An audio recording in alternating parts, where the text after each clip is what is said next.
Hello students, in today's class we will, as we have covered already the historical part um, of developmental biology, where we discussed about various concepts such as epigenesis and pre-formation concepts, and the groups which believed in these concepts, how they came into picture.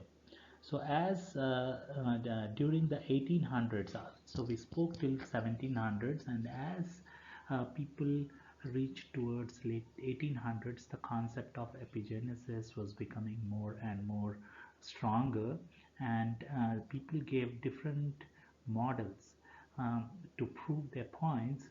So today I'm going to discuss with about two different model systems. One is the Mosaic development model, and other is the regulative developmental model, uh, and both of these were later proved to be wrong.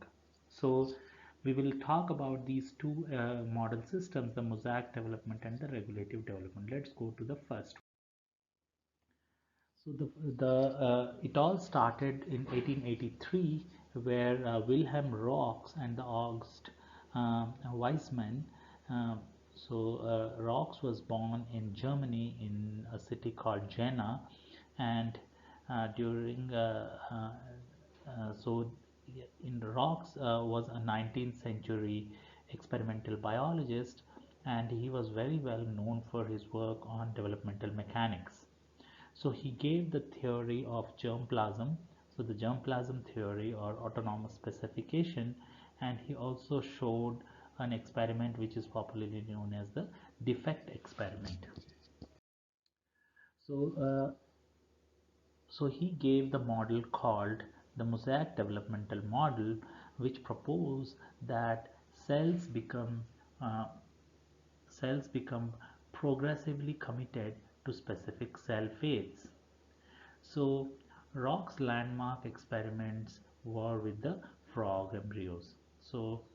He worked with the frog embryos because frogs can lay hundreds of eggs, and he can easily handle those eggs and fertilize them whenever he want, and he can study the process of development. And these are externally, you can externally fertilize them. So he asked a question. So do cells have fixed identities that they can maintain without influence from its neighbors? So to do this, he used these frog embryos as a model. What he did is he took the cell stage of the embryo of the fertilized egg, and what he did is he used a needle and he made it hot, and he killed two of the cells on this side, for example. So he used the hot needle, and he killed these two cells, and he allowed these other two cells to develop.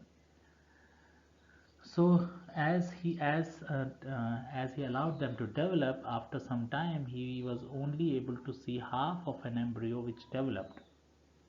So his question, do cells have fixed identities that they can maintain without the influence from their neighbors, was correct. Yes. So this was the response. After doing this experiment, he understood this. But there was no clarity about differential segregation of genetic potential. So, like I said, he took the fertilized frog egg, and when it after the cleavage, when they were multi-cell stage, he killed half of the egg and allowed remaining half to develop, because half of the tissue was dead. This did not develop into any organism, whereas the living tissue, which was not, killed, were further developed into half of the embryo. So this was the outcome, that yes, so the two cells gave rise to half of the embryo, which did not develop into a complete organism. On the other hand, Hans Reich, he performed another type of experiments which he called as regulative development model, and he proposed that the cells, they retain their ability to adjust to their fates in response to their cellular environment. But unlike Raux, he did not consider frog as the model system. What he did was trice experiments were with the sea urchin embryos. So sea urchin embryos, so this is the normal Pluteus larvae, and he took this fertilized embryo and the four cell stage similar to the rocks, and he separated. What he did was, instead of killing half of them, what he did was he removed the fertilization envelope and he separated each of these cells, and he allowed them to develop into a complete organism. So yes, after some time, out of these four different cells, he could get the pluti, which are developed from single cells of the four different cells of the embryo.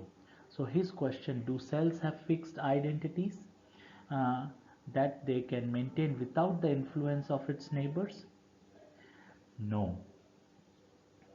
So each of the cells is regulated its own development to produce the entire embryo, and there was no differential segregation of genetic potential. So these were some, initial interesting experiments by Rocks and the Dreisch, who gave us some understanding about the embryo development. Further, there is an interesting organism called C. elegans, and this is used as majorly as a model organism, and it belongs to the nematode family, and it is a complete transparent nematode basically, and this exactly lives in the neutral soil system, and it can be easily grown in the laboratory conditions and maintained. So they usually grow around 1 mm in length, and the wild type worms have about 959 cells with a fixed position within the worm. So you can count the number of cells present in the whole worm, and this whole worm comprise of about 959 cells. This make it possible to track each individual cell and follow them, because the multicellular organisms, it's so difficult. There are millions and billions of cells. It's very hard to track each of the cell, but this unicellular, this 959 celled nematode can be used as a system to study the process of development.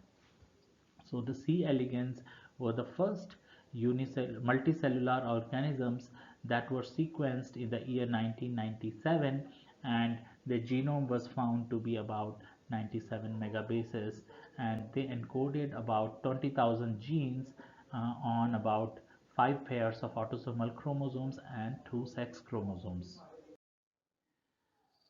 So the question comes, how do the cells know which genes to activate as they go through the development?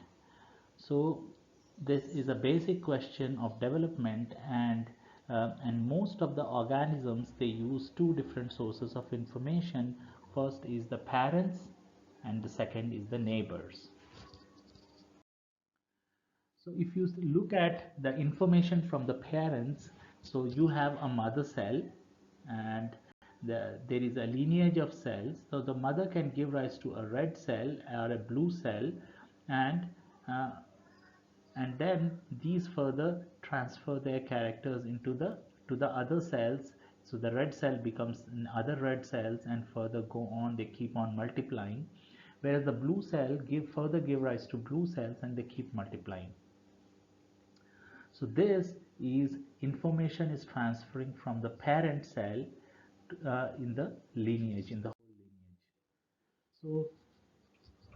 So this is called the information from the parents, that is from the mother cell, they can be segregation of determinants. For example, because there is one blue cell and one red cell, what makes the red cell red and what makes the blue cell blue?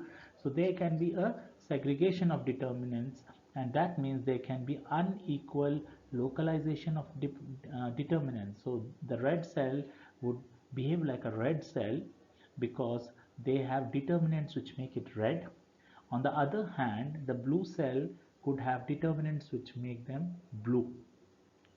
So these cells, they further divide, transfer their determinants to their daughter cell. That's why a red cell only give rise to red cell, and blue cell give rise to only blue cell. And further, these cells are now different. The cell type A, which is a red cell, or a cell type B, which is a blue cell. So the mechanism to generate asymmetry and subsequent cellular differentiation is one of the strategy of segregation of determinants, or these determinants are usually either proteins or mRNA, and the information is in the form of proteins or RNA that can be passed uniformly and can be segregated to one of the progeny cells. Further, the other concept is information from the neighbors. So mother cell during the cell division gives rise to cell type A or cell type B.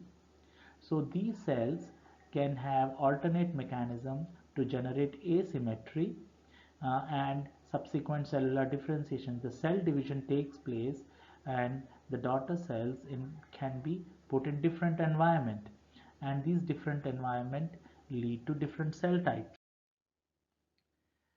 But the cells don't have to be inside an animal to communicate with each other. So the best examples today we are going to discuss is either uh, the yeast and the slime mold, or we call it Dictyostelium. So going to yeast, a single yeast cell can talk to each other only when they want to multiply, or when they want to have sex. So here we given examples of two different yeast cell types. So yeast cell type A and yeast cell type alpha. So there is a A cell and there is a alpha cell. Only cells of different mating types can mate. So that means, how is that is when there is A cell will have a receptor for alpha factor. So that means they will have alpha factor receptor. So thereby they can uh, mate. And the other one, the alpha cell, will have A cell receptor, and each cell type is make its specific signal factor and has receptors only for the opposite signal. So this cell will mate only with white cell, and the white cell can only mate with the black cell. Okay. So as we go further, so these cell signals lead yeast cells to receive them, to move together and finally produce a diploid cell. Usually they are haploid in nature. So for example, there is a this is a alpha A cell, and this is the alpha cell. So A cell has, you know, alpha factor. So wherever there is a factor, when it binds to the alpha factor receptor, they gets attracted, or the alpha cell has A factor receptor which binds to the alpha factor. And once this happens, there is agglutination and the cell cycle arrest happens. These cells come together because of the agglutination, and morphogenesis starts happening, and these cells start fusing to each other. There will be nuclear fusion between them, and there will be a diploid cell which will be generated. So when there is a there is a shortage of food, or there are less nutrients, these cells produce spores. Whereas when there is a presence of nutrition, their cells goes mitotic division and they keep on growing. Whereas when there is shortage of nutrition, there will be meiotic growth. So these cells, upon attracted to the opposite cell, and then they make a diploid cell by fusion. So similarly, the other example is the slime mold, which develops into an animal only uh, when it gets hungry. So how does this happen? It's a very interesting example. So this slime mold has a very remarkable, life cycle. The slime mold is exactly a kind of an amoeba. So slime mold begins its life as an amoeba-like cell, and it is unicellular in nature, and they are commonly haploid. And basically, they feed on the bacteria under the trees. So these amoeba can mate only if they encounter the correct mating type, wherein they form the zygotes and then they grow into the plasmodium. So this life cycle comprises of several hours, and they complete the life cycle like this. So, so it is popularly known as Dictyostelium, Discoideum, and the general name is slime mold. So what is it great about this organism? So the slime mold life cycle, which alternates between the unicellular feeding stage and the multicellular reproductive stage. So if you see, generally they are unicellular in nature in the beginning of their life when they start feeding, and when they have to reproduce they became multicellular like here. So they begin their life from a spore. So once the spore is released, and the spore starts germinating and it starts multiplying. So the basic unit of the slime mold are they are haploid in nature, right? So usually they are prowling around on the forest floor. They consume the bacteria, and they keep multiplying. So once the food supply is exhausted, so these amoebas they move together. So they start forming clumps, and they form streams of cell which are called as pseudoplasmodium, and they move very slowly at the rate of 1 millimeter in diameter. So they are so tiny and they move very slow at the pace of 1 millimeter per hour. It is now known that the process is initiated this clumping, or the you know the all these unicellular amoebas coming together is due to the process of cyclic AMP signaling molecule, which is released by the starving amoeba. So what happens is eventually the stream comes together and they form aggregation, so which is the spot where there is a very high level of cyclic AMP because these amoeba are starving. And this mass can have hundreds of thousands of cells, and but they finally the size remains about few millimeters. So when they stick together they start secreting the adhesion molecules, and they created a slimy sheath or the cap.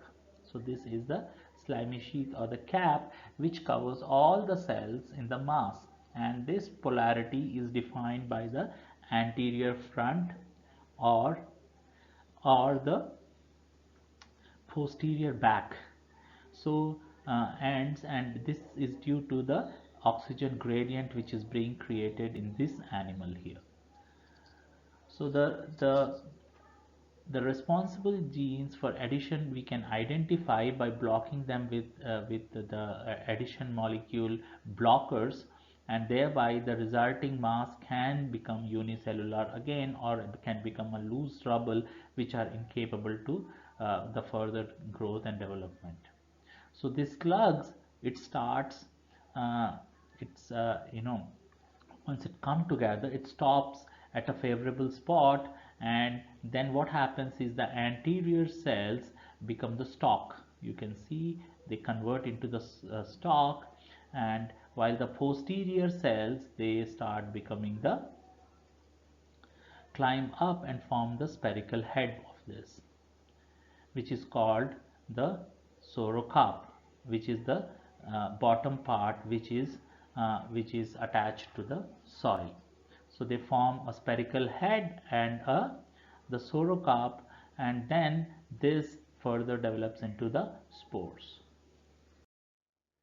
So if you look how these cells of this slimy mold differentiate, so initially they are unicellular, and so they are biased to become unicellular because they are feeding, but they do labile commitment. But once they come together, so they have anterior and the posterior part. So one part gets converted to pre-stalk cells because one type of cells become pre-stalk, the other cells become spore cells, or the cap, the top cap. So you have the stalk, you have the lower cup, you have the spore sac. So these cells become the spore sac, the posterior part of the cells, and they become stable and committed and differentiated. And so the single unicellular organism can be programmed to become multicellular, and thereby having a different functions. Each cell may be committed to become have a specific function and to survive. So, in conclusion, even the cells of the most simple eukaryotic organisms sense their environment, they migrate, adhere to each other, differentiate, and interact. So, now we are on to more complicated things.